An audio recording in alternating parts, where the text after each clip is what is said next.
De G-voetbalafdeling van SV Venray vierde afgelopen zaterdag haar 10-jarig jubileum. Samen met 9 andere teams werd op Sportpark De Wier een toernooi gespeeld. SV Venray trapte af tegen Vianen vooruit. Helaas ging deze wedstrijd met 4-1 verloren. De goal aan Venrayse kant werd gemaakt door spits Angelien.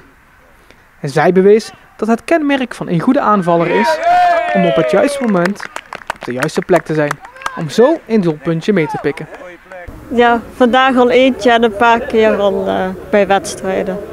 Wat vind je leuk aan voetbal? Dat je goed samen kunt werken en een leuke wedstrijd ervan maakt. Een andere trouwe kracht van het team is de veelzijdige Michael.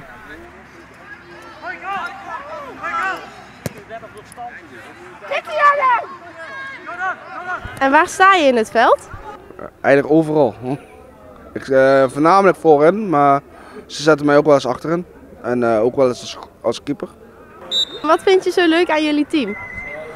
Dat het gewoon echt gemengd is. Er zijn mindere en er zijn betere spelers. En het gaat gewoon goed samen. In de pauze werden Björg Wijs, Julian Joosten en Mike Bierens gehuldigd omdat zij al vanaf het begin deel uitmaken van het team. Ja, het is ontstaan door een aantal vrijwilligers die in de ontwikkeling van de vereniging ook gezien hebben van oké, wij willen ons breed etaleren. Wij willen in feite een platform zijn om de voetbalsport in de breedte te etaleren. En of dat nou standaard vanuit de junioren jongens was, is later ook het damesvoetbal natuurlijk tot ontwikkeling gekomen. En we zijn heel erg trots op dat nu ook al 10 jaar lang ook G-voetbal een plaats heeft in onze vereniging. Het G-team is een zeer gevarieerd team voor jongens en meiden in een ruime leeftijdsklasse. We hebben dit jaar 1 G-team, vorig jaar hadden we er nog 2.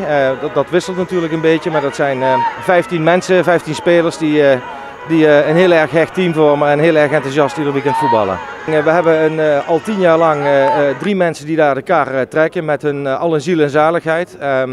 En natuurlijk is daar ook direct de ouders en de begeleiders zijn er heel erg nauw bij betrokken bij de wedstrijden en bij de begeleiding van de spelers. Ook de tweede wedstrijd van de fanatieke voetballers werd helaas niet gewonnen. Tegenstander FC Oda uit Weert was net een maatje te groot. Voor Michael geen probleem. Hij vindt het samen kunnen spelen namelijk het belangrijkste. Het is teamsport. En je wint met z'n allen en je verliest met z'n allen.